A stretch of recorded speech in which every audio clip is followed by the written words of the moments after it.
Professional laundries in 1st century Rome cleaned your clothes by soaking them in human urine. Workers stood barefoot in tubs of the stuff, stomping on your toga for hours at a stretch, because urea breaks down into ammonia, and ammonia dissolves grease. The emperor didn't just permit this, he taxed it. When his own son objected that profiting from urine sat beneath the dignity of the imperial office, Emperor Vespasian held up a coin from the first payment and asked whether it smelled bad. Titus admitted it didn't, and Vespasian's reply became one of history's great one-liners. And yet it comes from urine. French public urinals still carry his name today. That detail doesn't even rank among the 10 worst things about living in this city. Welcome to Rome. But not the Rome of marble temples and triumphal arches, and not the Rome of senators debating in the forum. This is the other Rome, the one where roughly 90% of the population spent their lives crammed into timber-framed apartment towers that caught fire so often the city averaged about 100 blazes a day. You hauled your own water up 6 flights of stairs here because aqueducts only reached the ground floor, and you shared a communal toilet sponge on a stick with every person in your building. The poet Martial once catalogued the smell of his street and compared it to, among other things, a billy goat fresh from mating, a lion's mouth, and a chick rotting inside an aborted egg. This is 24 hours in ancient Rome's slums, and you are living every minute of it. Your home is an insula, a multi-story rental apartment block, and 4th century records list over 46,000 of them scattered across Rome compared to fewer than 1,800 private houses. Those numbers mean the odds are overwhelming that you rent.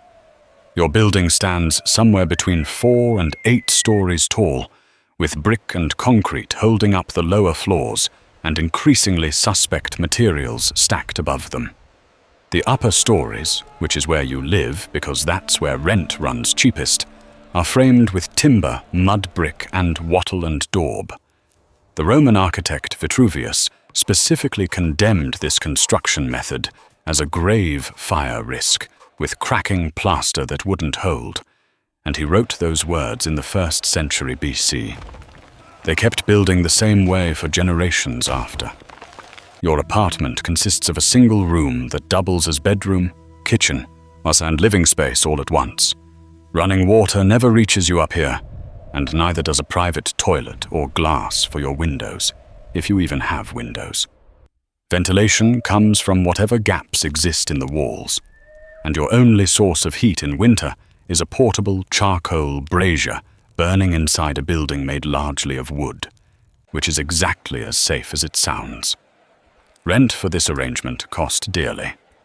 The scholar Jerome Carcopino, drawing on Juvenal, that even the humblest Roman tenant paid around 2,000 sesterces a year, and a common laborer earned roughly 3 to 4 sesterces per day. Run that calculation, and the problem surfaces fast, because your annual rent could swallow your entire annual income. Juvenal captured the absurdity better than any economist. For what you paid to rent a dark hole in Rome, what you could buy an excellent house in the countryside. You didn't live in the countryside, though. You lived in the Subura. Rome's most notorious slum district sat wedged into the valley between the Esquiline, Viminal, and Quirinal hills, and it earned every word of its reputation. Martial called it noisy. Juvenal called it seething, and everyone knew it for its taverns, brothels, gambling dens, and the kind of commerce that flourishes where oversight runs thin.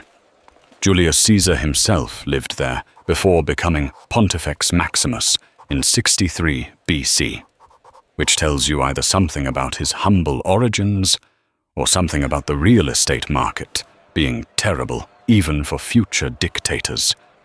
When Augustus later constructed his massive forum nearby, he included a towering stone wall on the Subura side, partly for fire protection, and partly, one suspects, because he preferred not to look at it. And that brings us to the fires. Not a single day passed in imperial Rome without several outbreaks of fire, according to the Roman jurist Ulpian, and the scholar Rainbird put numbers to the claim by estimating roughly 100 fires per day that demanded the attention of the fire brigade, with about 2 per day qualifying as serious. Your building, with its timber upper floors, charcoal braziers, and no meaningful fire code, functioned as kindling with a lease agreement. Juvenal described the experience from the top floor in terms that still read as terrifying. Fire starts below. Smoke fills your room, and you are the last to know and the last to escape, if you escape at all. The last to burn, he wrote, will be the one a bare tile protects from the rain, was up there where gentle doves coo over their eggs. That person is you. You're the one sharing a ceiling with the doves. Nero's Great Fire of 64. A D burned for 6 to 9 days and destroyed or severely damaged 10 of Rome's 14 districts. But you didn't need a catastrophe on that scale to lose everything. Ordinary fires handled the job constantly, and buildings also simply fell down on their own. Strabo described a cycle of collapses and fires and repeated sales that continued without end, and Cicero wrote to a friend that 2 of his rental properties had already collapsed, while the rest developed cracks so severe that not only the tenants, but even the mice had moved out. And this is where it turns genuinely dark. Marcus Licinius Crassus, one of the wealthiest men in Roman history, has maintained roughly 500 slaves trained as architects and builders. Whenever a building caught fire or stood next to one that had, Crassus would arrive and offer to purchase the property at a fraction of its value, while flames still consumed it, according to Plutarch. He'd rebuild and rent the place out, and Plutarch wrote that the greatest part of Rome eventually passed into his hands this way. Augustus created the Vigilers in 6 AD, a public fire brigade of 7,000 freedmen organized into 7 cohorts, partly to actually fight fires, and partly, it seems, to ensure nobody else could run that particular business model again. Your home is a fire trap that may have been purchased mid-inferno. Now consider what it smells like when you step outside. Rome's fullers, the men who cleaned cloth for a living, placed collection pots on street corners and invited passers-by to urinate into them because urine served as their primary cleaning agent. Workers trampled your clothes in vats of the stuff using a technique known as the fuller's jump, and the scholar Mark Bradley documented the occupational toll. Bacterial and fungal infections ravaging feet and legs, irritant dermatitis from prolonged urine exposure, and severe respiratory damage caused by the burning sulfur that rounded out the process. Archaeologists have identified 11 Fulonicae in Pompeii alone, and that was a small city. Fullers were just one note in the symphony, though. Rome's famous Great Sewer, the Cloaca Maxima, dated back to around 600 BC and served primarily as a flood drainage system rather than a sewage network. Pliny the Elder marveled at its size, writing that a hay wagon could pass through it. But what he didn't bother mentioning, because it would have been obvious to anyone who lived there, is that most homes and apartments had no connection to it whatsoever. Most of Rome relied on cesspits emptied by workers called stercorari, a job title that translates to dung handlers. A graffito from Herculaneum records an 11er's payment for this service, which tells you that someone had to be paid to do it, and that someone found the price worth scratching into a wall. Public latrines consisted of stone benches with keyhole-shaped openings, seats spaced about 12 inches apart, with nothing between you and your neighbor. Running water in a channel beneath carried waste toward the sewer. while a shallow gutter at your feet held water for rinsing the communal sponge on a stick, the tersorium, which everyone shared.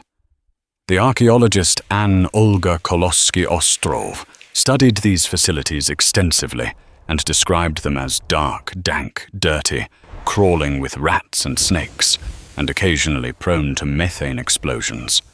Her summary of what Rome actually smelled like is the most complete anyone has produced.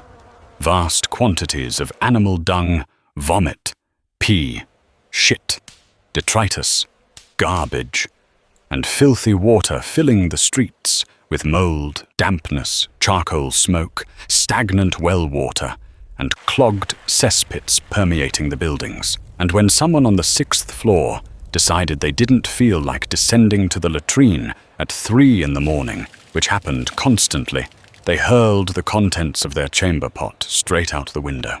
Hunter Juvenal's advice to anyone walking Rome's streets at night was blunt enough to qualify as a legal disclaimer: don't go out without first making your will. Roman law actually codified a response to this exact problem, because the Digest of Justinian imposed double damages for property destroyed by objects thrown from windows, and levied a fine of 50 gold aurae if someone died. The existence of a specific, detailed legal framework for airborne chamber pots tells you everything about how frequently they landed on people. Now, as grim as all of that already sounds, we haven't covered what you eat, how you sleep, or what happens to you after dark. And those parts are worse. Cooking in your apartment was essentially off the table. You had no kitchen, no running water, and your only heat source was a charcoal brazier sitting inside a wooden building, which meant you ate on the street at thermopolia, fast food counters built with masonry bars and embedded terracotta jars for keeping dishes warm. Around 80 of these have been identified in Pompeii alone, and a 2020 excavation in Pompeii's Regio, 5 uncovered residues of duck, pork, goat, fish, and land snails preserved inside the serving vessels. Juvenal, who held opinions about everything, listed the typical clientele of these counters as assassins, sailors, thieves, fugitive slaves, executioners, and coffin makers, which was snobbish of him, but probably not inaccurate. Citizens qualified for the grain dole, and every month roughly 200,000 adult Roman men collected 5 modii of wheat, about 30 to 35 kilograms, using tokens at designated granaries. That amount fed 2 people, barely. You ate it as coarse dark bread ground from unsifted flour, or as pulse, a plain grain porridge, and nearly everything came seasoned with garum, a fermented fish sauce produced by layering fish intestines with salt and herbs and leaving the mixture baking in the sun for weeks. Pliny the Elder wrote that aside from perfume, no liquid commanded higher regard, and the factories producing it were banished to the outskirts of cities because of the stench. What you could actually afford was the cheap residue called untold. Washing it all down meant drinking posca, water mixed with wine vinegar that served as the standard beverage of soldiers and the urban poor, or whatever cheap wine you could get. Romans had specific vocabulary for bad wine. Vapor meant flat and stale, while Laura described the second pressing from grapeskins already wrung dry once. A Pompeian price list puts a glass of local plonk at 1 as and fine Falernian at 4, and you were not drinking Falernian. Rome's water supply flowed through lead pipes, and Vitruvius raised the alarm about this in the 1st century BC, observing that lead workers appeared pallid and sickly. A 2014 study, published in the Proceedings of the National Academy of Sciences, found that Roman tap water carried roughly 100 times more lead than local spring water. And a 2024 follow-up estimated that atmospheric lead pollution alone may have shaved 2.5 to 3 IQ points off the average Roman. calcium carbonate scale built up inside the pipes and limited direct exposure, so the water probably wasn't killing you outright. But it certainly wasn't doing you any favors. With that settled, here is what your actual day looked like. Daylight split into 12 equal hours under the Roman system, which meant a single hour stretched to about 75 minutes at summer solstice and shrank to 45 in winter. You woke at first light, not by preference, but because the city gave you no alternative. If you participated in the patron-client system, your first obligation involved donning your toga and walking to your patron's house for the salutatio, a morning greeting ritual performed in exchange for a handout called the sportula. Seneca captured the dynamic without any warmth. None of these men courts you for yourself. They merely court something from you. Labor filled the hours from roughly the 3rd to the 7th, about 6 hours total. And the work available to the urban poor meant hauling loads as a porter, carrying bricks on construction sites, unloading cargo at the docks, weaving, tanning, barbering, or hawking goods on the street. By early afternoon, you were finished, and the baths opened around the 8th hour. Admission to the great imperial thermae cost 1 quadrans, the smallest coin minted in Rome, priced deliberately so that virtually everyone could walk in. You exercised, oiled your body, moved through the circuit of warm, hot, and cold rooms, and socialized amid what Seneca, who lived directly above a bathhouse, catalogued as the grunts of musclemen, the slap of hand on shoulder, the penetrating, shrill voice of a hair plucker, and every food vendor in the building hawking wares in his own distinct pitch. On dinner came after the 9th hour, and served as the main meal of the day. Taverns filled once darkness fell, and gambling thrived despite being technically illegal outside the festival of Saturnalia. A graffito from Pompeii records one player winning 855.5 denarii at Nuceria, a sum equal to roughly 4 times a soldier's annual pay, and the author added with what reads as genuine astonishment, "Honestly, it's true." And then you tried to sleep, which is when the real misery started. A law called the Lex Iulia Municipalis, passed by Julius Caesar in 45 BC, banned commercial wheeled vehicles from Rome's streets during daylight hours. And the consequence of that decision was that every delivery wagon, construction cart, and supply convoy in the city rolled through narrow streets after dark. A Juvenal described the resulting noise as lethal in the most literal sense. The sick died because they couldn't sleep, he wrote, because when did sleep ever come in rented rooms? Martial, pinned in his own apartment, reeled off the sounds assaulting him from every direction, including schoolmasters bellowing at dawn, corn grinders clanking at night, braziers hammering all day, money changers rattling coins on tables, and what he called the fanatic rabble of Bologna. His verdict landed like a closing argument. All Rome stood at his bedside. Main roads in the city averaged found to 5.5 meters across, and Subura alleyways narrowed to barely a meter in places, which meant the noise had nowhere to go but straight into your walls. After sunset, those same streets went completely black because Rome had no street lighting of any kind. Wealthy Romans traveled with torch-bearing slaves to see where they stepped, but you are poor, and you walked in darkness. Juvenal laid out what awaited you there.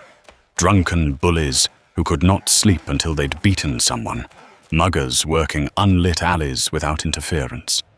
His assessment was plain enough. You counted yourself lucky if you only got robbed, and luckier still if you avoided a blade.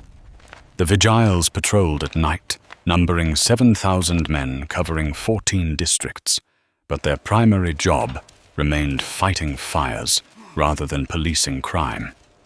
They apprehended thieves when they stumbled across them. They were not coming to rescue you. And beneath all of this ran disease.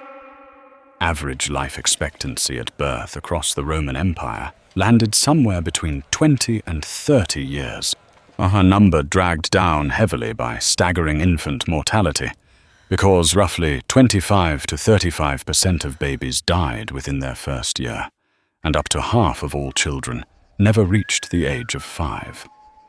Surviving to 10 improved your odds of reaching your 50s or 60s, but Rome itself operated as what demographers call a net population sink, meaning more people died inside the city than were born there. Only constant immigration from the provinces kept the numbers from collapsing. Malaria thrived in the city year after year. Stagnant pools along the Tiber's banks and open drainage channels bred mosquitoes carrying both Plasmodium vivax and the far deadlier Plasmodium falciparum, and ancient DNA extracted from 1st to 2nd century skeletons in southern Italy has confirmed falciparum's presence. Galen noted that tertian fever appeared most frequently at Rome, and wealthy families fled the city every summer to escape the worst of it. You could not afford to leave. When the Antonine Plague arrived in 165 AD, likely smallpox carried home by soldiers returning from Mesopotamia, the scale of death dwarfed anything fire or malaria could produce. The historian Kyle Harper estimates roughly 7 million dead across the empire, and at the later peak of a subsequent outbreak, Cassius Dio recorded 2,000 Romans dying every single day. Galen described symptoms that included fever, diarrhea, skin eruptions colored both red and black, and a swollen throat. Professional medical care belonged to the elite, which left you with folk remedies, herbal treatments, and the healing temple of Aesculapius on Tiber Island. Julius Caesar had granted citizenship to physicians, and Augustus gave them tax immunity, both measures designed to attract doctors to Rome, and the unintended result was a flood of unqualified practitioners. Your physician may well have been one of them. Let's take stock of what your life actually looked like. You occupied a single room on the 6th floor of a building that could collapse or ignite without warning. You carried your own water, shared a toilet sponge with strangers, and got woken every night by cart traffic because Julius Caesar's solution to daytime congestion turned nighttime into a rolling construction zone. Street food seasoned with fermented fish intestines made up most of your meals, washed down with vinegar water. Your clothes came back from a laundry that cleaned them in human urine. Open sewers lined your streets. Her neighbors launched chamber pots from upper windows. Malaria circled every summer, and a plague that killed thousands per day was either behind you or ahead of you. Your landlord may have purchased your building while it burned. Rome at its peak held roughly 1 million people, packed into a density of around 72,000 per square kilometer, a figure that makes modern Manhattan's 28,000 look spacious. A third of the city's inhabitants lived in slavery, and the population was strikingly cosmopolitan. A 2019 genetics study found that imperial-era Romans shared more genetic affinity with populations from Greece, Syria, and Lebanon than with Western Europeans. Seneca wrote that half the world had relocated there, and he wasn't exaggerating by much. They all came anyway, every one of them, knowing full well what the city was. That might be the most extraordinary detail in this entire story. Not the urine, not the fires, not the sponge on a stick. What stands out is that people looked at every last, filthy, dangerous, disease-ridden feature of this place and still decided it was worth enduring. Rome offered something so much better than the alternatives that 1 million people chose to live like this deliberately. The historian Mary Beard framed it as coldly as anyone has. Extreme poverty in the Roman world was a condition that usually solved itself, because its victims died. The ones who survived were harder than anything you or I will ever need to become. And every single one of them woke up the next morning and did all of it again.